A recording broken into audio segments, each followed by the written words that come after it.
अभिवादन स्वीकार कीजिए ब्रजेश मिश्रा का और आप देखना शुरू कर चुके हैं द डिबेट।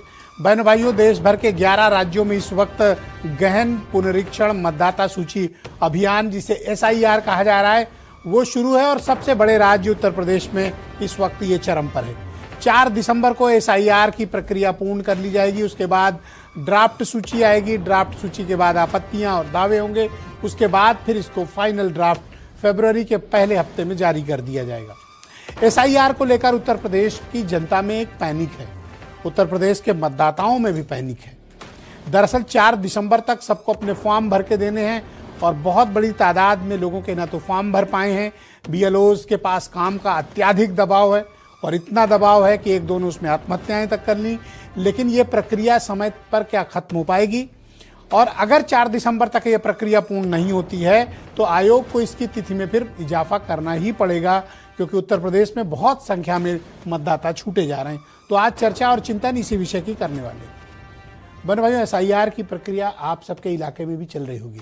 उम्मीद है कि इस डिबेट को देख रहे होंगे हमारे दर्शक ज़रूर SIR का फॉर्म भर चुके होंगे। अगर नहीं भर चुके हैं तो फ़ौरन आप अपने नज़दीकी BLO से संपर्क करें और अपने फॉर्म की प्रक्रिया को पूर्ण कर लें, क्योंकि अगर आप SIR में चूक गए तो हो सकता है कि आपका नाम उड़ जाए। तो इसलिए सावधानी बरतिए और अपने नाम को जोड़ने के लिए खुद दिलचस्पी लीजिए। किसी राजनीतिक दल, किसी एजेंट के आने का इंतज़ार न करें। BLO के घर आने का इंतज़ार न करें। अगर वो नहीं आ रहा है तो कृपया आप खुद उससे संपर्क कर लें। उसके नंबर्स आप सबको प्रोवाइड कराए गए हैं। तो इस प्रक्रिया में सबको मिलकर अपने नाम जोड़ लेने हैं, क्योंकि नाम कट गया उसके बाद फिर कुछ होने वाला नहीं है। तो क्या है ये SIR? इसको लेकर उत्तर प्रदेश में इन दिनों इतना ज़बरदस्त तनाव का माहौल है, ख़ास तौर पर मतदाताओं के बीच और BLOs के बीच। सरकारी मशीनरी पर अचानक से बहुत बड़ा प्रेशर आ गया और प्रेशर होना लाजमी भी है, क्योंकि उत्तर प्रदेश में सबसे ज़्यादा वोटरों वाला राज्य है, सबसे ज़्यादा बूथ है यहाँ पे और सर्वाधिक कॉम्प्लिकेटेड स्टेट्स में से एक है। तो ऐसे में SIR की प्रक्रिया में थोड़ी सी भी गड़बड़ी बहुत लाखों जो वैध मतदाता हैं उनको सूची से बाहर कर देगी। राजनीतिक दलों के साथ साथ आम जनता को भी इसकी चिंता करनी चाहिए और प्रशासन को भी, खासतौर पर जब अब समय कम बचा है। आज अब 27 तारीख हो गई है और 4 को ये काम कंप्लीट होगा, यानी मुश्किल से आपके पास 6-7 दिन का वक्त है। और इस 6-7 दिन में एक एक मतदाता तक पहुंचना ये माउंट एवरेस्ट पर चढ़ने के समान है। BLOs की आप हालत देखिए, बेहोश हो जा रहे हैं काम करते करते।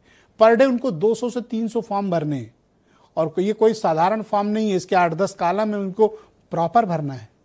कोई सी भी चूक हुई तो फॉर्म रिजेक्ट होगा, क्योंकि वो सब अपलोड होगा सॉफ्टवेयर में और सॉफ्टवेयर तो केवल कोड की भाषा समझेगा। तो किसी का फॉर्म फिर रिजेक्ट होगा तो क्या होगा? क्योंकि अगले आदमी को BLO ने रिसिप्ट दे दी है तो वो तो लेके जाएगा हमारा नाम कैसे कटा। तो जितना तनाव मतदाता को है, जितना तनाव राजनीतिक दलों को है, उतना ही तनाव सिस्टम में लास्ट पायदान पर खड़ा, जिसके दम पर सारा चुनाव की SIR की प्रक्रिया हो रही है, वो है बूथ लेवल ऑफिसर, BLO। राजनीतिक दल के जो BLA हैं, बूथ लेवल एजेंट्स, पार्टियों को वो सपोर्ट तो कर रहे हैं, उनको मदद भी कर रहे हैं। लेकिन बहनों भाइयों, जहाँ करोड़ों लोगों के एक साथ फॉर्म भरे जाएंगे, पूरी प्रक्रिया होगी, तो कोई साधारण बात है? एक मेगा टास्क है, mammoth टास्क है। इसको पूरा करना किसी भी प्रक्रिया के लिए बहुत ही बड़ी चुनौती है। और मुझे आज की प्रक्रिया से देखकर, आज तक की स्थिति देखकर ऐसा लग रहा है और ये प्रतीत हो रहा है कि समय और दिया जाना चाहिए, कम से कम 15 दिन का, क्योंकि उत्तर प्रदेश कोई छोटा राज्य नहीं है कि आप यहाँ पर कोई भी प्रक्रिया कर लें। बहुत ही घनी आबादी का ग्रामीण क्षेत्र वाला, शहर में भी बहुत ही घनी आबादी के क्षेत्र हैं और एक एक BLO का उन तक पहुँचना और कोई वैध मतदाता छूटे ना, इसका भी व्यवस्था करनी पड़ेगी। और BLOs पर जो प्रेशर है बहनों भाइयों, वो एक बहुत चिंता का विषय है, क्योंकि आज भी मैं कई वीडियोस देख रहा था जहां पर BLOs बहुत ही परेशान हैं, उनके ऊपर बहुत तनाव और दबाव है। प्रशासन में SDM हो, तहसीलदार हो, नायब तहसीलदार, कानून गो, ये सब एक ही व्यक्ति पर प्रेशर बना रहे हैं, वो है BLO। तो BLO के काम का थोड़ा विभाजन हो, उसको भी सहयोग मिले, उसके साथ भी कुछ असिस्टेंट लगाए जाएं, कुछ नए लोगों को डिप्यूट किया जाए, ताकि काम का बंटवारा और काम तेजी से हो सके। इस बारे में चिंतन और विचार करना चाहिए। तो SIR की प्रक्रिया कहाँ तक पहुँची है, क्या वाकई में वैध मतदाता रहेंगे और अवैध मतदाता कटेंगे, या फिर इस सब के पीछे कुछ राजनीतिक चल रहा है? आज चर्चा इसी विषय की, कुछ बयान सुनिए आप। एसडीएम अधिकारी सब ये मान रहे हैं कि बिना तैयारी के एसआईआर हो रहा है। इनकी कोई तैयारी नहीं हुई।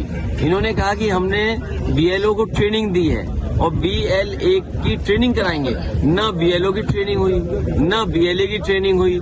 फॉर्म बांटा ही नहीं और अपने कंप्यूटर पर डाल दिया कि फॉर्म बट गए हैं। तो इस तरह का जो काम हो रहा है ये बीजेपी के सारे पे हो रहा है। बीजेपी के अधिकारी हैं, वो मनमर्जी करना चाहते हैं। एसआईआर लागू होने के बाद से घुसपैठिए, जो अवैध घुसपैठिए थे, जो पश्चिम बंगाल में या प्रदेश में या देश में कहीं भी रह रहे थे, उनमें भगदड़ है, वो देश छोड़ करके भाग रहे हैं। ऐसे एक एक घुसपैठियों को देश से निकाल करके, देश विरोधी तत्वों के खिलाफ कड़ी कार्रवाई करके देश से निकाल करके देश को आगे बढ़ाने के लिए हमारी सरकार प्रतिबद्ध है। और हर स्थिति में प्रदेश में 17 का जो इतिहास है चुनाव का, वो 27 में हम दोहराएंगे। तो बहनों भाइयों, इस परिचर्चा को हम आगे बढ़ाएंगे। उत्तर प्रदेश में भारतीय जनता पार्टी के प्रवक्ता मनीष शुक्ला मेरे साथ कार्यक्रम का हिस्सा हैं। मनोज काका समाजवादी पार्टी के प्रवक्ता हैं। डॉक्टर उमाशंकर पांडे उत्तर प्रदेश में कांग्रेस कमेटी के प्रवक्ता। अरुण राजभर एसबीएसपी के राष्ट्रीय प्रवक्ता हैं। और विनय राय जी बहुत ही जाने माने पत्रकार। और वीरेंद्र सिंह जी हमारे स्टेट हेड। आप सभी का बहुत शुक्रिया और धन्यवाद इस कार्यक्रम का मेरे साथ हिस्सा बनने के लिए। मनीष शुक्ला जी, कार्यक्रम की शुरुआत आपसे। इन दिनों जिस तरह से एसआईआर की प्रक्रिया चल रही है, बड़े पैमाने पर ये शिकायतें आ रही हैं कि लोगों तक फॉर्म नहीं पहुंच रहे हैं, लोगों के फॉर्म भरे नहीं जा रहे हैं और बीएलओज पर बहुत अत्यधिक दबाव है। क्या समयबद्ध तरीके से चुनाव आयोग ने पहले कोई तैयारी नहीं की थी? और आपकी पार्टी भी एसआईआर की प्रक्रिया में भी अब सहयोग कर रही है, एजेंट्स लगाए